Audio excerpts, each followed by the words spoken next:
Hello बच्चों, इस video में हम करेंगे प्रश्नावली 1.1 का प्रश्न नंबर 4। देखो इसमें क्या दिया हुआ है, निम्नलिखित समुच्चय को समुच्चय निर्माण रूप में व्यक्त कीजिए। हमें क्या करना है कि ये जो समुच्चय हमें दिए गए हैं इनमें देखो सारे अवयव लिखे गए हैं, इसका मतलब ये रोस्टर रूप है।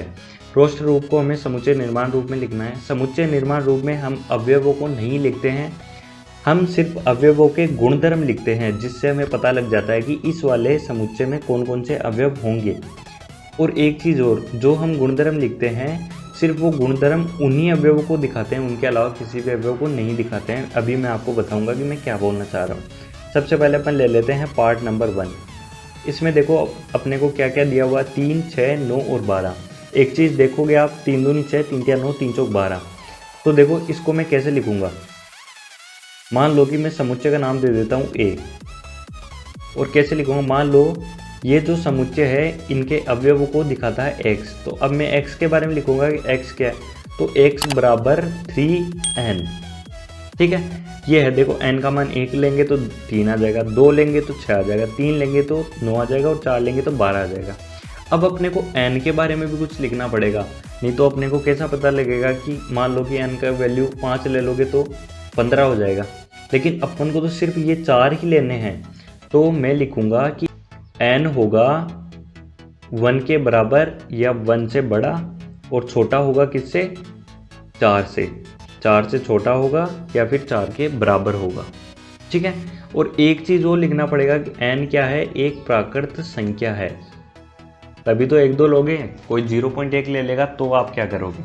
तो ये देखो, ये हो गया समुच्चय निर्माण रूप। इसमें हमने क्या लिखा, x क्या दिखाता है इसके अंदर, x दिखाता है इन अवयवों को। अब हमने लिखा है x के बारे में, x बराबर 3n। ठीक है, तो अब अपने को n को भी डिफाइन करना पड़ेगा। तो n क्या है, 1 के बराबर हो सकता है या फिर 1 से बड़ा हो सकता है, और 4 से क्या छोटा होगा या फिर 4 के बराबर होगा। और n के बारे में भी हमने लिख दिया कि एक प्राकृत संख्या है। प्राकृत संख्या क्या होती है, 1 इससे स्टार्ट होके अनंत तक जाती है, ये होती है प्राकृत संख्या।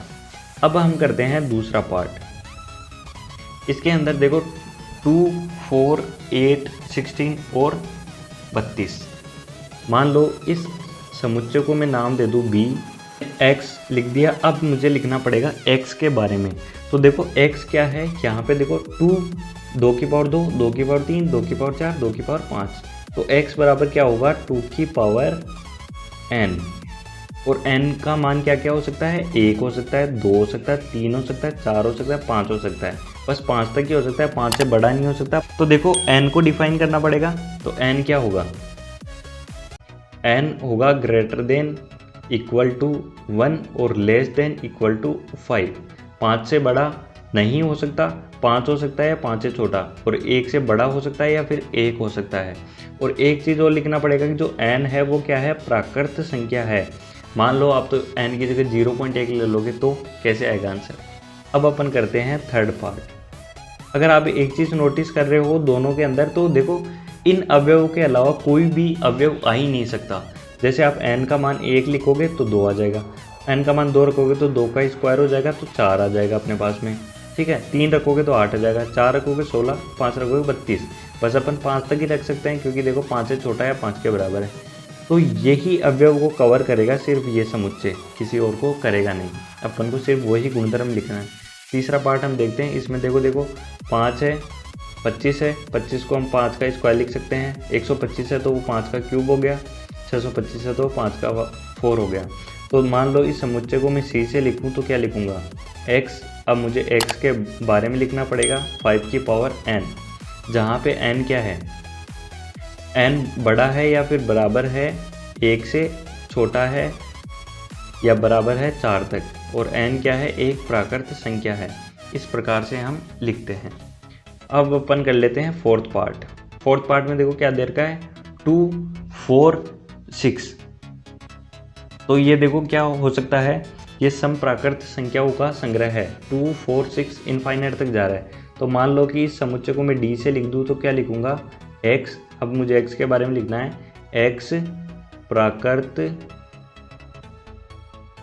सम संख्याओं का